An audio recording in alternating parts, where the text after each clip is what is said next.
네, 일주일 동안 잘 지내셨습니까? 네. 날씨가 아주 많이 이제 따뜻해진 것 같더라고요.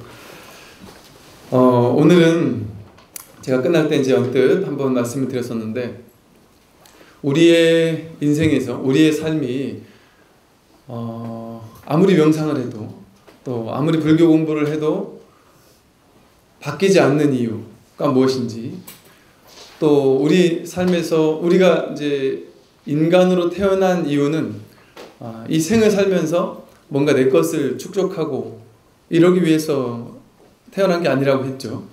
우리가 살아가는 이유는 어떻게 하면 인간의 몸을 받아서 살아가는 동안 얼마나 지혜를 깨달을 것이냐, 그리고 얼마나 많은 사람에게 지혜와 자비를 나누어 줄 것이냐.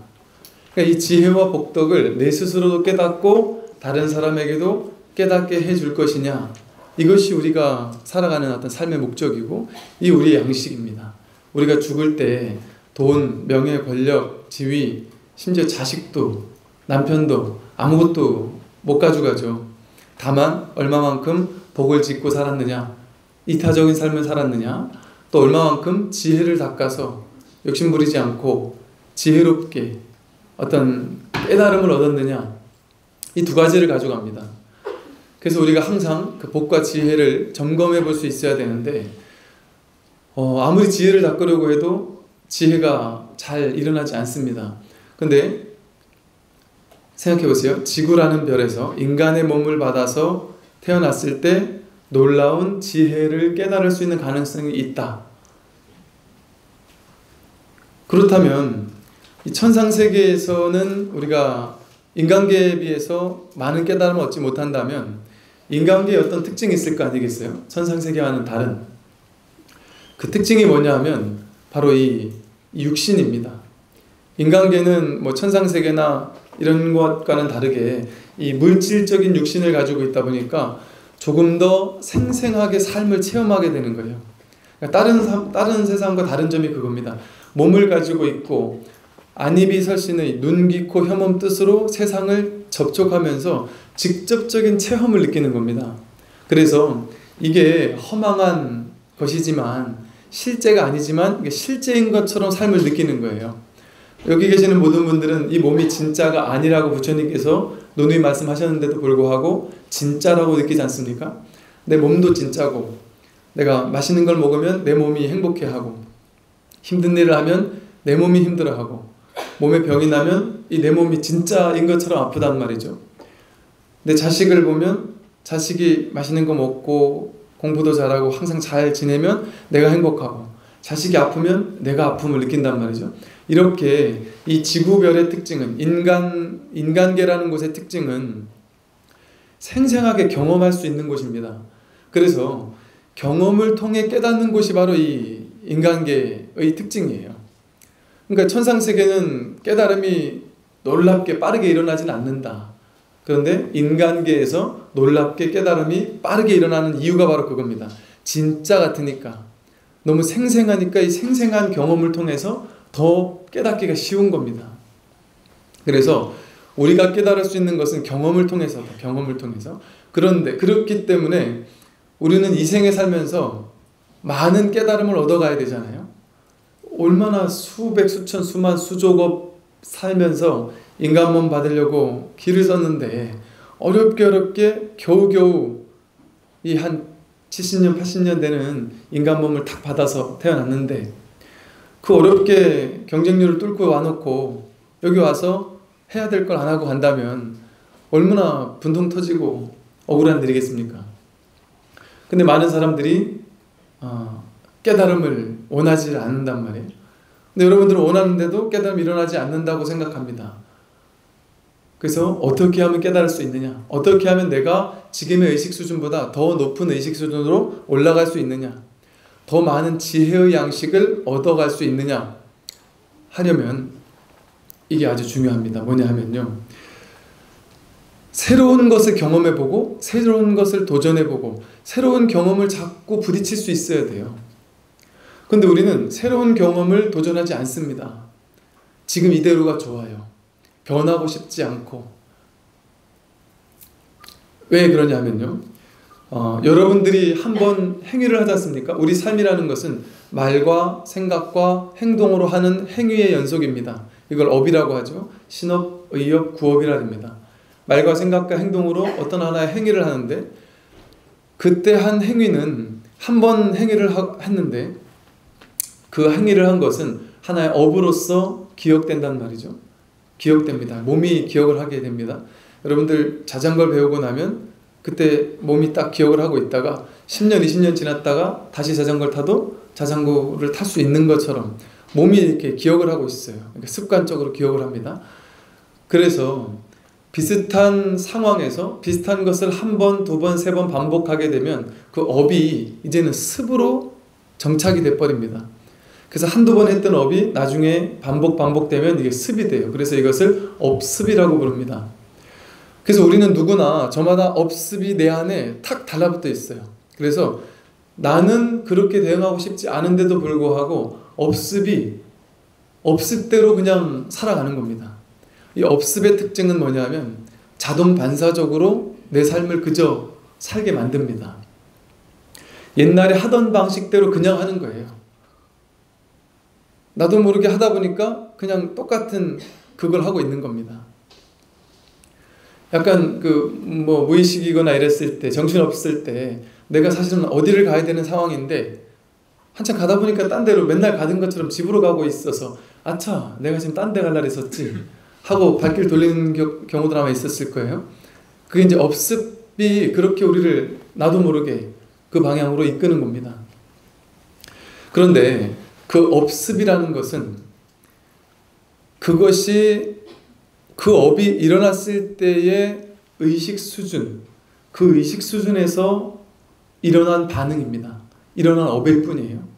다시 말하면 초등학교 때의 의식 수준에서는 그렇게 반응할 수밖에 없었던 거예요. 그 행위를 할 수밖에 없었던 겁니다. 그런데 그 행위가 반복되거나 그 행위가 아주 반복되고 그것이 업습으로 내 몸에 딱 붙어있게 됐을 경우에 나중에 나이가 들어도 그게 하나의 트라우마로 남아서 동일한 선택밖에 못합니다.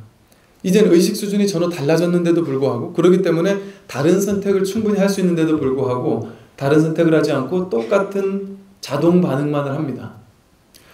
예를 들어 제가 어릴 적에 그 할머님께서, 저희 할머님이 아주 유명한, 아주 전국적으로 유명한 침 할머니셨어요. 침을 너무 잘 놓으셨어요.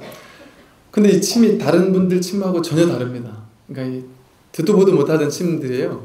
엄청 두꺼운 데다가 저게 침인가 무엇인가 싶은 대못 같은 침을 가지고 계시고, 이게 얇은 침도 이렇게 굵어서 이렇게 막 찔러 넣으면은 한참 들어가는 이런 침들을 다양하게 구비하고 계시는데, 제가 그 어린 나이에 조금 아프기만 하면 그냥 저는 아프지 않은데도 제 얼굴빛을 보고는 어디 간이 안 좋다 어디가 안 좋다 이러고서는 와가지고 그냥 침을 찔러 주시는 거예요. 그러니까 외할머님 집 가는 게 아주 공포였습니다. 그러니까 외할머니한테 한번 잡히면 그냥 꼼짝없이 이게 머리 같은 데로도 침을 엄청 깊이 넣어요. 그냥 특이하게 침을 놓으십니다. 그러니까 그때 침하면 저는 엄청난 공포 반응이 자동 반사적으로 일어난 겁니다. 그러니까 유치원 때부터 그래 놨으니 초등학교 올라갔는데 이 주사 맞는 때만 되면 이게 막 벌벌벌 떠는 거예요. 그러니까 이게 너무 무서운 겁니다. 나중에 제가 이제 나이가 들었는데도 불구하고 이게 침을 놓는다 이러면 이게 약간 자동적으로 이게 싫은 거예요. 근데 이제 언젠가야 제가 이렇게 막 비염도 많았고 이래서 안 좋다 보니까 어떤 신도님이 그 손에다가 수지침을 놔주신다고, 난 안 한다. 난 내 몸에 들어오는 게 싫다. 그런 말씀을 드렸더니 이거 안 아프니까 괜찮다고 하는 거예요. 그래서 안 한다 그랬다가 그 다음날 가만히 보니까 이게 내가 업습에 따른 자동 반응이구나. 내가 유치원 때 그때 할머니가 나한테 침을 놓으려고 했을 때 그게 무서웠던 것은 그때의 의식 수준에서 그때의 업습에 반응해서 무서운 거고 두려운 것이지, 지금도 반드시 무섭고 두려워야만 할까?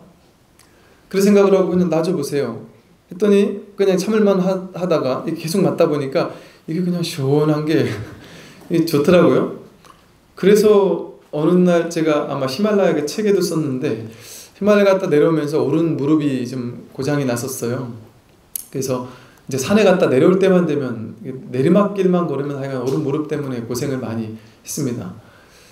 그런데 이제 외할머니가 있으면 야 이거 무릎에 침 한 번만 맞으면 바로 날 텐데 하는 생각이 들더라고요. 근데 그 두려운 마음도 있지만 이제 뭐 그렇게까지 무섭겠나.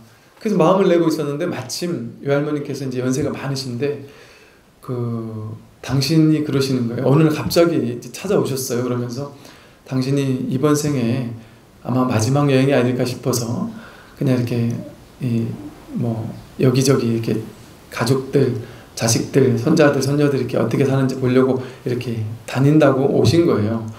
마침 그때 딱 오셔서 정말 죄송하지만 어차피 오셨으니 저 침 가져오셨나요? 했더니 침을 안 가지고 그냥 나왔다가 문 밖에 나왔다가 혹시 몰라서 다시 들어가서 침을 들고 나오셨다는 거예요. 그래서 얼마나 계실 건가 했더니 3일 정도를 묵고 가신다는 거예요. 근데 할머니께서 이게 무릎을 보더니 못해도 3일은 맞아야 된다. 근데 딱 3일을 가신다고. 근데 이제 그 침을 이렇게 맞아 보니까 옛날에 그렇게 두렵고 공포스러웠던 이게 무릎 부분이나 이 부분이 더 아픈 부분이래요. 그런데도 불구하고 옛날에 내가 생각했던 그렇게 아프거나 그렇지 않은 거예요. 그래서 이제 그러고 나서는 뭐 제가 예를 들어 뭐 어깨가 좀 안 좋았을 때도 그냥 한의원에 가서 침도 한번 맞게 되고, 제 또 친구가 한의원이고 한의사고 해서 얘기를 들어보니 그 한두 번만 맞으면 뭐 바로 괜찮다. 그래서 이제 쉽게 이제는 맞게 되더라는 거죠. 근데 보통 일반적으로 저도 처음에 그랬던 것처럼 어릴 적에 어떤 상처나 트라우마를 가지고 있거나 그때의 비슷한 업습이 내 안에 남아있게 되면 나이가 들어도 그것을 안 합니다. 그건 나는 못한다고 여겨요. 의식은 완전히 뒤바뀌었는데도 불구하고 나는 그때 의식에 머물러 있는 겁니다. 그 어린아이의 의식 속에 그대로 갇혀 있는 거예요. 근데 이것이 의외로 많은 사람에게 나이 들어서 죽기 직전까지도 그렇게 가지고 있는 것들이 너무 많습니다. 이거는 이렇게 큰 것들만 이런 자동 반응이 일어나는 것이 아니라 아침 일어날 때부터 저녁 때까지 모든 것이 자동 반사적으로 일어납니다. 집에 있을 때 별 할 일이 없어요. 그러면 자동 반사적으로 TV를 켭니다. 자동 반사적으로 이렇게 리모컨을 이렇게 들고 있죠. 그리고 자동 반사적으로 자꾸 돌리죠. 자꾸 돌려보고. 근데 굳이 TV를 안 봐도 되는 순간인데도 불구하고 또 지금 특별히 볼 프로그램이 없는데도 불구하고 계속 TV를 만지작거립니다. 저녁이 되면 배가 부른데도 불구하고 그냥 왠지 모르게 심심해서 자꾸 냉장고를 뒤지기도 하고, 또 어르신들은 보면 저녁 때만 되면 이게 뭐 저녁 때만이 아니라 저희 아버님 같으면 그냥 뭐가 입에 들어가기만 하시면 일단 소주부터 한 잔이 들어가야 되는, 젊으실 때 하도 이렇게 일을 하셔서 노가다를 하시면서 항상 이렇게 반주를 한 잔씩 하시다 보니까 항상 뭘 드실 때만 되면 이건 음식이 아니라 모든 음식은 이건 안주가 되셔서 항상 술이 같이 드셔야지만 되시는 거예요. 담배 피우는 사람들 보면 내가 언제 여기 불을 켰지? 이게 이 식당에서는 당연히 피우면 안 되는 줄 알지만 나도 모르게 갑자기 켜서 나도 깜짝 놀랐다. 여기는 지금 금연구역인데도 불구하고 깜짝 놀란 거예요. 스스로도 언제 내가 불을 킨지 기억을 못하는, 그럴 정도로 자동 반사적으로 그냥 담배에 불을 켜는 거죠. 지난주 말씀드린 것처럼 앞자리에 앉는 사람은 자주 앞자리에 앉는데 항상 보면 항상 뒷자리 구석에만 앉기가 습관되어 있는 사람도 있어요. 물론 어디 앉아도 괜찮습니다. 그런데 이것이 습관적으로 그러는 경우가 있단 말이죠. 그런데 앞에 앉아도 괜찮고 뒤에 앉아도 괜찮아요. 어릴 적에 어떤 특정 과목을 아직 못했는데 선생님이 맨날 그 앞에 있는 사람만 시켜서 서로 앞에 안 앉으려고 했던 그 아픔이 업습이 되어가지고 이제는 결코 앞에는 안 앉는 이런 사람들도 있을 수가 있겠죠. 어떤 분은 이제 담배, 술을 너무 좋아하셔서 오랫동안 담배, 술을 피시다가 간암이 걸리셨어요. 연세가 꽤 되셨는데 정년퇴임 앞두고 계시는 분인데 간암이 오셨어요. 그래서 엄청난 충격과 엄청난 아픔 속에서 이렇게 나날을 보내시고 수술도 몇 번 하고 아직 다 낫지도 않으셨고, 본인 스스로가 나는 언제 죽을지 모르는 걸 이렇게 준비하고 사는 느낌이라고 그렇게 얘기를 하세요. 아내와 자식 생각하면 이게 너무 가슴 아프다고 이렇게 생각하세요. 그런데 더 놀라웠던 것은 간암이 걸렸으니까 술, 담배는 당연히 하지 말아야 되지 않습니까? 그런데 내가 이걸 안 하는 데서 오는 괴로움이 간암 때문에 내가 죽을지 모르는 두려움보다 더 크다는 거예요. 정말로. 이걸 못 먹는 데서 오는 괴로움이 너무 커서 이제는 내 의식의 통제를 벗어났다라고 느끼시더라고요. 지금도 여전히 담배, 술 계속 하셔요. 이거 도저히 못 떼지는 거예요. 그러니까 이렇게 됩니다. 나중에는 이 술을 정말 먹고 싶어서 먹는 게 아니라 습관적으로 먹게 되고, 담배를 정말 피우고 싶어 피우는 게 아니라 습관적으로, 커피를 진짜 먹고 싶어 마시는 게 아니라 정말 습관적으로 마시게 되듯이 나중에는 이제 통제 불가능하게. 이걸 무조건 하지 말라는 건 아닙니다. 하더라도 내 스스로 의식을 하면 됩니다. 그러니까 우리가 어딘가에 중독이 됐거나 어디 업습이라는 걸 알았을 때 그것을 무조건 바꿔야 된다는 것만을 얘기하는 건 아닙니다. 안 바꿀 수도 있어요. 또 이거 정도는 내가 이 정도는 나 자신을 위해서 이 정도는 괜찮겠다. 하루에 커피 한두 잔 정도 내가 나 자신에게 그냥 선물해 주고 싶다. 상관없습니다. 그런데 중요한 것은 그것을 분명히 의식하고 할 줄 알아야 된다는 겁니다. 알아차리고 내가 지금 정말 이것을 하고 싶어서 하는 것인지 아니면 그냥 무의식적으로 자동 반사 반응으로 일어나는 것인지를 분명히 알고 하는 것, 보고 하는 것과 그냥 무의식에 휩쓸리는 것은 다릅니다. 괜찮으니까 과감하게 가방을 열고 핸드폰을 딱 열어서 다 끄시면 됩니다. 아닌 척하기가 이게 참 어렵거든요. 그 옆에 계신 분도 아차 싶은 분 계시면 지금 핸드폰을 열어서 이렇게 진동으로 바꿔놓으시면 됩니다. 저는 이 설교할 때 핸드폰 울리는 거를 그냥 재밌어 합니다. 그러니까 뭐 걱정하지는 마시고 그렇다면 뭐 일부러 켜놓으실 필요는 없지만 아인슈타인이 그런 얘기를 했습니다. 문제를 만들어냈던 사고 수준에 머물러서는 그 문제를 풀 수 없다. 문제를 만들어낸 그 사고 수준에 우리는 항상 이렇게 사로잡혀 있어요. 그러다 보니까 나는 지금도 그 문제를 풀 수 없을 거라고 여기고, 그런데 그 의식은 우리는 계속해서 바뀌고 있거든요. 끊임없이 바뀌고 있고, 지금 나의 의식이 전혀 달리 바뀌었을 수도 있고, 또 이 사건을 통해서, 이 경험을 통해서 내 의식을 바꿔나갈 수 있습니다. 그리고 내 스스로 나의 삶을 스스로 바꿀 수 있고 스스로 통제할 수 있어요. 내 인생의 주인공이 나 자신이기 때문에 그 무엇도 내 통제에서 벗어나는 것은 없습니다. 내가 만들어낸 것이고 내가 창조한 것이지 내 인생에서 내가 끌어당기지 않은 것, 내가 만들지 않은 것은 하나도 없습니다. 내가 만들지 않았다고 착각하는 것일 뿐이지. 그 말은 내가 바꿀 수 있다는 거예요. 만약에 여러분이 나는 도저히 이건 바꿀 수 없어 라고 여기는 어떤 것이 있다면, 나는 이 중독은 절대 나는 어쩔 수 없어, 혹은 나는 이것은 나도 어쩔 수가 없는 거야 라고 하는 무언가가 있다면, 그것은 곧 무엇을 의미하느냐 하면 나는 내 인생의 주인이 아니야. 나는 내 삶을 내 스스로 바꿀 수 있는 힘이 나에게는 없어 라고 우주법계로 외치는 겁니다. 부처님이시여, 이 우주법계, 나는 힘이 없습니다. 나는 내 인생을 바꿀 수도 없고 나는 그렇게 힘을 가진 존재가 못 됩니다 라고 얘기하는 것과 똑같아요. 그러면 우주법계는 오케이. 이 우주법계는 무조건 오케이밖에 몰라요. 좋은 거든 나쁜 거든. 그러니까 나쁜 놈들이 나쁜 생각을 하고 나쁜 데 에너지를 집중하지 않습니까? 그럼 그 나쁜 것이 이루어집니다. 왜냐하면 우주법계는 선악을 판단하지 않고 어디에 집중하느냐, 이 사람이 어디에 포커스를 맞추고 있느냐, 어디에 에너지를 깊이 투여하고 있느냐, 그것만을 봅니다. 좋은 일이든 나쁜 일이든 그것에 마음을 깊이 쓰면 그것은 이루어집니다. 두려워하는 것이 이루어져요. 두려워하는데 에너지를 많이 쓰면. 그러니까 나는 이것을 바꿀 수 없다라고 생각하면 오히려 그것은 결코 바꿀 수 없을 그런 상황으로 내 스스로 만들어내는 것과 똑같다. 우리는 끊임없이 의식이 바뀌는 사람들이기 때문에 바뀔 수 있고, 또 내 삶을 내 스스로 분명히 변화시킬 수가 있습니다. 내가 선택할 수 있는 가능성은 분명히 열려있다.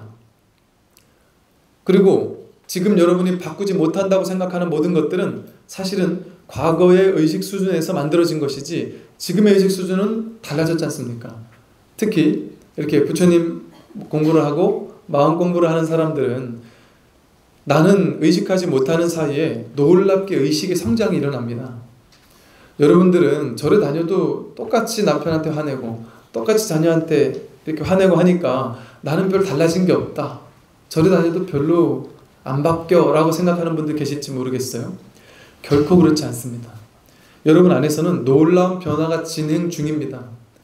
어떤 절에 한 30년 이상 이렇게 다니신 어떤 보살님께서 그러세요. 당신은 지금까지 절에 오랫동안 다녔지만 바뀌는 것 같지 않았다. 그냥 내 인생은 똑같았다. 똑같이 화도 잘 내고 똑같은 삶이 계속 반복되었다. 그런데 갑자기 이 최근에 1, 2년 사이에 갑자기 본문이 점점 더 가슴 깊이 와닿고 너무나도 놀랍게 나 자신을 바꿔놓고 내 남편도 바꿔놓고 너무나도 행복한 삶이 변하면서 깜짝 놀랐고 내 인생에 정말 놀라운 변화가 지금 이제 와서 시작되는 것 같다라고 놀라워하면서 얘기를 하시더라고요. 근데 그것은 지금 새로운 부처님 법을 만나서가 아니라 과거에 공부했었던 그것은 별로였기 때문이 아니라 그때 공부했던 것이 하나하나 나를 변화시키고 있던 중이었던 겁니다. 근데 어떤 업이라는 것이 어떤 한계, 이 효용이 있어서 그것을 변화시킬 만큼 내 안에 힘이 쌓이기 전까지는 이걸 바꾸기 힘들지 않습니까? 근데 내 안에 수행과 기도와 마음 공부를 통해서 조금씩 성장하고 있지만 성장하는 게 어느 임계치를 넘어가게 되면 이제 이것을 내 삶을 바꿀 수 있는 힘이 생겨나는 겁니다. 근데 이 조금씩 생기는 이것을 우리는 보이지 않으니까 아무 도움이 되지 않는다라고 착각을 하는 거예요. 여러분 안에는 부처님 가르침을 공부하면 할수록 놀라운 의식의 성장이 일어납니다. 그래서 여러분들은 과거에 만들어놨던 업습의 노예처럼 과거의 똑같은 삶만을, 동일한 패턴만을 반복하면서 살지 않아도 됩니다. 달라질 수 있고 바뀔 수 있어요. 여러분, 자식들은 여러분에게 왜 왔느냐 하면요, 여러분들을 성장시켜주기 위해서 온 겁니다. 내가 자식을 내 마음대로 통제함으로써 내 의식 수준, 내가 만들어놓은 과거의 의식 수준, 그리고 옛날의 어떤 사고방식에 제한되고 갇혀있는 이 의식 수준으로 자식을 제한시키게 되면 그 자식을 망치는 거예요. 여러분들은 옛날에 중학교 때 여자친구 손 한 번 잡으면 안 될 것 같고 뽀뽀 한 번 하면 안 될 것 같고, 그러니까 내 자식이, 내 딸이 딴 남자의 손을 잡고 뽀뽀를 했다 그러면 막 노발대발하면서 난리를 치거나 그러리라는 만약에 의식이 있다. 아니 고등학생밖에 안 됐는데 너무 진하게 연애를 하고 있다. 그러면 그냥 그 얘기를 듣자마자 막 화를 낼 것 같은 부모님에게는 결정코 자식들이 아예 말도 안 하겠죠. 근데 어느 정도가 돼야 되냐면 자식이 아빠한테 와서, 딸이 아빠한테 와서, 아빠 사귀는 남자애가 자꾸 뽀뽀를 하려고 했는데 오늘 또 키스를 했는데 좀 기분이 어떻습니다. 내가 이거 어떻게 해야 될까요? 이런 걸 얘기할 때 갑자기 경직이 되어서, 아버지 어머니 표정이 갑자기 경직이 되어서 깜짝 놀라면서 이렇게 반응을 하지 말고 재밌게 웃어주는 겁니다. 즐겁게, 유쾌한 일이죠. 지금의 아이들의 의식에서는요, 그것은 그렇게 대단한 범죄 이런 게 아닙니다. 그냥 그럴 수도 있는 것들이에요. 제가 진짜로 초등학생 6학년, 뭐 중학생 1학년밖에 안 돼 보이는 애들이 야, 뭐 이렇게 헌팅이나 하러 갈까? 뭐 이런 얘기를 들었다니까요. 그 신기한 시대입니다 지금. 그러니까 그 아이들의 나로서는 전혀 상상할 수 없는 이런 일들을 아이들이 하는 것에 대해서 벽을 딱 치고 어떻게 너가 그럴 수 있느냐는 마음으로 다가가지 말고 일단 마음을 열어주는 겁니다. 이 아이들의 세계에서는 지금 어떤 시대가 열리고 있는지, 어떤 세계를 이 아이는 살고 있는지, 나와는 어떤 다른 삶을 살고 있는지, 이것이 내가 맞다고 생각해서 너는 틀렸다라고 생각할 것이 아니라 새로운 시대에서 새로운 것을 나는 배울 수 있겠구나. 여러분, 제가 아는 어떤 분께서 이제 장군으로 전역을 하셨는데, 그 장군으로 전역을 하셨는데 그 자식들이 뭐라고 그러냐면요, 정말 자신들은 깜짝 놀랐다는 거. 우리 아버지가 이런 사람이라는 걸 전혀 몰랐다는 거예요. 이분이 장군으로 군에 있을 때만 해도 아주 이렇게 좀 뭔가 그야말로 장군답고 근엄하고 아주 그 참 멋있고 이런 분이었대요. 근데 이 아빠가 전역을 하자마자 갑자기 머리를 막 파마를 하고 뭐 염색을 하더니 옷도 이렇게 근엄하게만 입고 다니시더니 갑자기 반바지도 이렇게 애들 입는 이런 반바지에다가 티도 이렇게 애들이나 좋아할 법한 이런 티를 입고 막 자전거를 사가지고 막 이렇게 뭘 쪼쪼리 같은 옷을 입고서 막 다니질 않나? 무슨 뭐 음악을 들으러 다닌다면서 뭐 어딜 다니질 않나? 혹은 뭐 젊은 애들 가는 데처럼 이렇게 어디 커피숍 같은데 노트북을 가져가가지고 귀에 노래를 들으면서 뭘 하질 않나? 뭐 온갖 희한한 걸 많이 하더라는 거예요. 그래서 아니 아빠는 그 나이에 그러고 싶어? 이렇게 물어보니까 야 내가 지금까지 너희들을 위해서 또 이 나라를 위해서 이렇게 살았지 않느냐. 나도 내 안에 이런 게 있는지 나도 사실은 몰랐다. 근데 내가 내 마음 안에 있는 무언가 자꾸 발산하고 싶은 마음이 드는데 그걸 발산하지 못한다면 나는 죽는 것이고 늙는 것이고 더 이상 내 인생의 성장은 없는 거 아니겠느냐. 나는 뭔가 내가 하고 싶은 것을 그냥 하는 것뿐이다. 정말 참 멋있더라고요.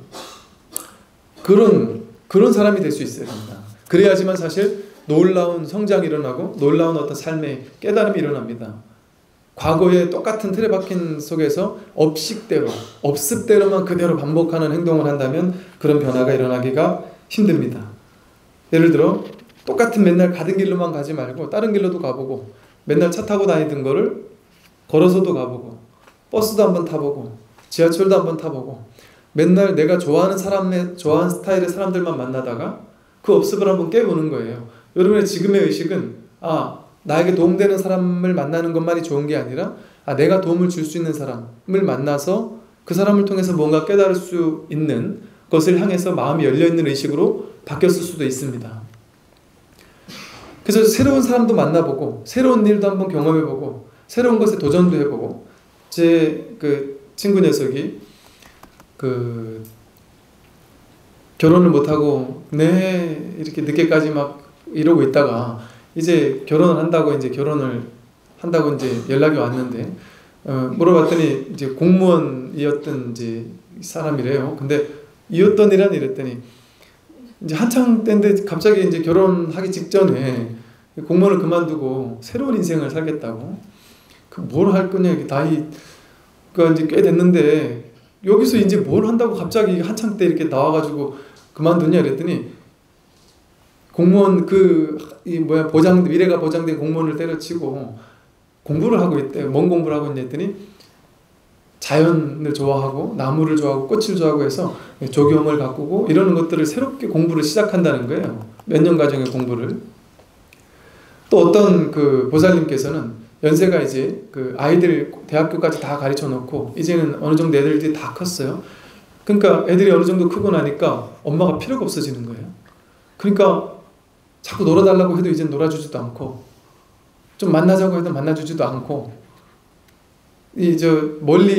아버지는 멀리서 이렇게 주말복으로 왔다 갔다 하시는데 이제 아버지가 집에 들어가면 하루 잠깐 아이들이 반가워해 주는데 하루가 딱 지나면 그 다음 날부터 아이도 별로 이렇게 빨리 안 가나 하는 눈빛을 보내고 아내도 이 남편 이제 좀 빨리 안 가나 하는 눈빛을 보내서 이 집이 좀 그렇다는 거죠. 근데 이제 그 보살님들은 마찬가지. 자식들이 이제는 나와 별로 이렇게 놀아주지 않고 내가 자꾸 놀아달라니까 이거 아이들에게 집착하는 것 같고 그래서 아이를 이제 놓아줄 때가 됐구나. 어떻게 놓을 수 있을까? 놓지 못해서 한동안 너무 괴롭더라는 거예요. 그러다가 내가 왜 이렇게 자식한테 연연하고 남편한테 연연하고 살지? 그러지 말아야 되겠다 해서 불교 심리 상담 같은 것들을 새롭게 공부 시작하는 분, 이런 분도 뵀었고요.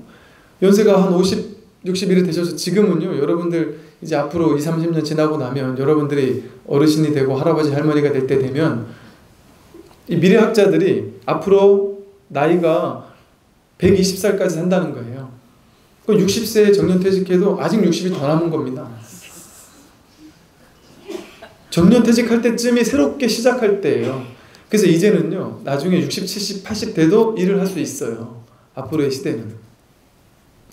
그래서 그때 되면 이제 어르신들을 케어해주는 심리 상담사 같은 거, 이게 마음 공부를 하는 사람들은 얼마나 좋습니까? 지금 교회에서 대부분의 목사님들이나 뭐 교회 신자들은 심리 상담사 자격증 이런 걸 다 가지고 가서 불교 신자들은 없어요. 그래서 이제는 이혼도 마음대로 못해요. 심리 상담사한테 가서 상담을 받고 나서 오케이 하면 그때 이제 이혼할 수 있어요. 그러니까 필수입니다. 돈 꽤 많이 들여가지고 상담을 받고 나서 이혼해야 돼요, 이제는. 근데 그 심리 상담사가 다 기독교 신자이기 때문에 이제 불자들도 기독교인들한테 가서 상담받고 이혼해야 돼요.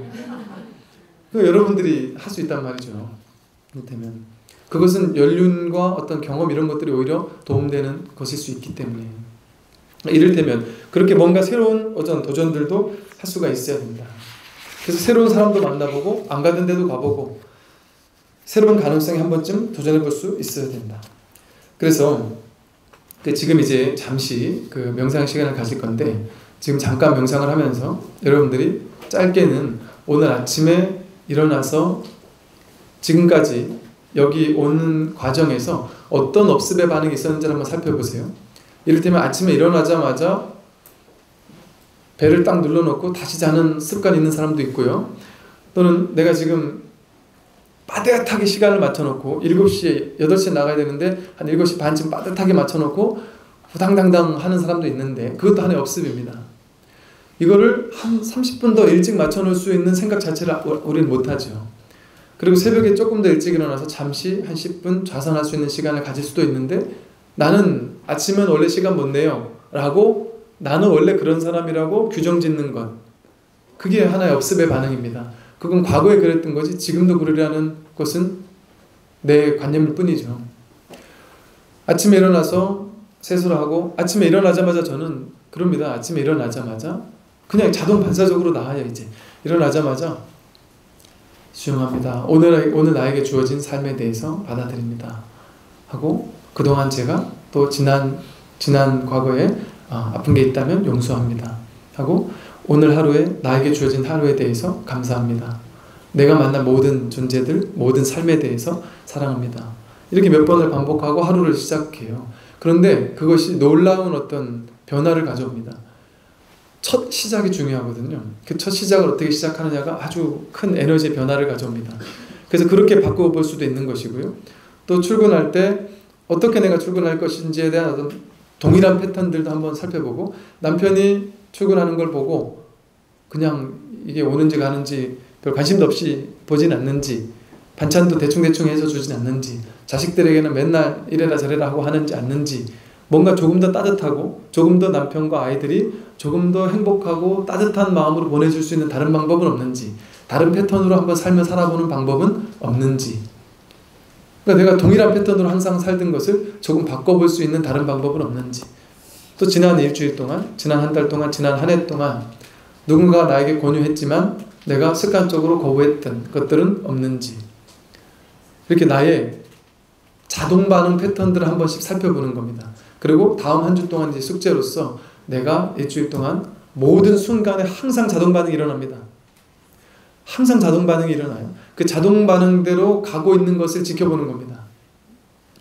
그래서 한 번쯤 잠시 멈춰놓고 이대로 하는 것이 온전한 것인가 옳은 것인가 이 방법밖에 없는가 또 다른 무한 가능성을 내가 제한시키고 있지는 않았는가를 한번 스스로에게 질문을 던져보는 명상을 한번 하는 거예요. 그래서 오늘은 잠시 지금 이제 죽비를 3번 치면 잠시 나의 동일한 어떤 자동 반응의 패턴은 어떤 것이 있는지 내가 눈치채지 못하는 자동 반응의 패턴들의 특징이 내가 눈치를 못 챈다는 사실입니다.